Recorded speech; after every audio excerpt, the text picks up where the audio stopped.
Hello, driving intelligence community. Of course, I have this endless endeavor to modernize the vehicles that I have. So I'm going to add some blue LED lights to the interior of this vehicle. It's going to dress it up a bit, especially at night. And I hope you'll enjoy watching this. It's really easy to do. It can be done on any vehicle. Stay tuned.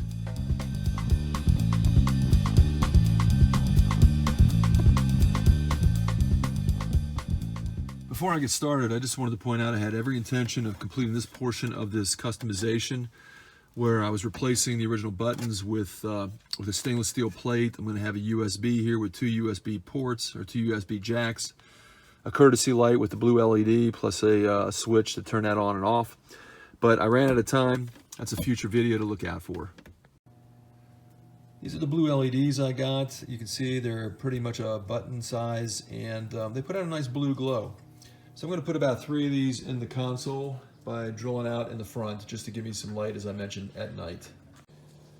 In order to do some work internal to the console, I got to take this centerpiece out. To do that, I had to take off the lid via these 2 screws. Got to take these 4 screws out so I can get to the back here. There's 2 more screws.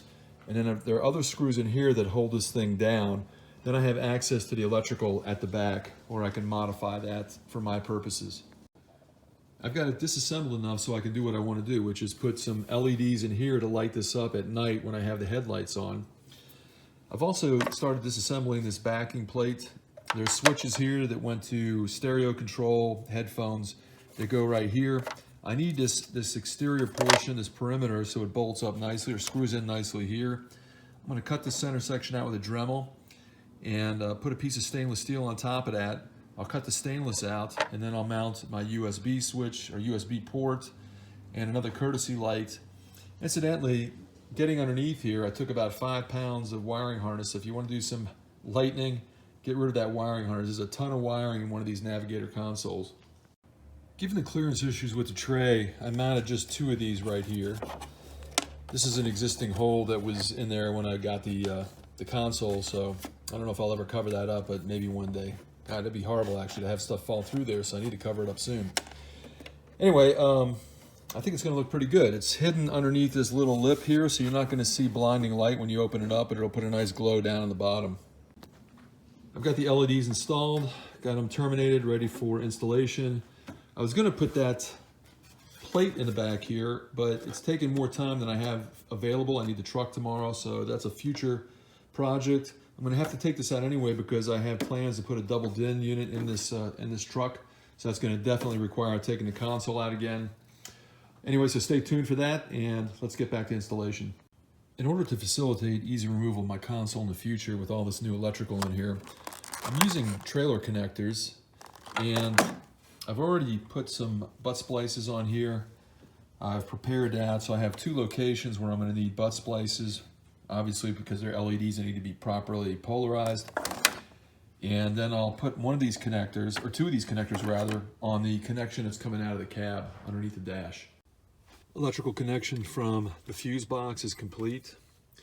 I've got 2 connectors that go to the 2 different locations for the LED lights in the console.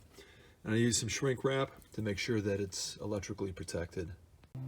Console is partially installed. I wanted to test the LEDs in there before I do the final install, and they are working. They put a little glow in there. Looks like I might need 1 more. 2 may not be enough.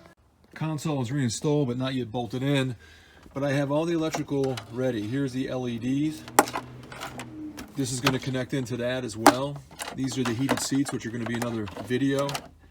So I'm ready to put the top on this, bolt everything down, and test out these new lights.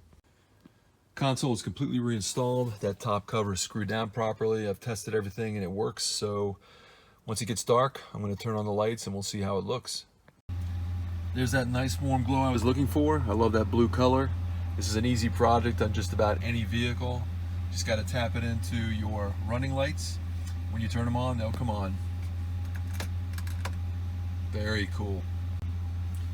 I hope you liked this video. If you did, don't forget the thumbs up. Please subscribe below. Leave comments. Let me hear from you. I'll see you next time on Driving Intelligence.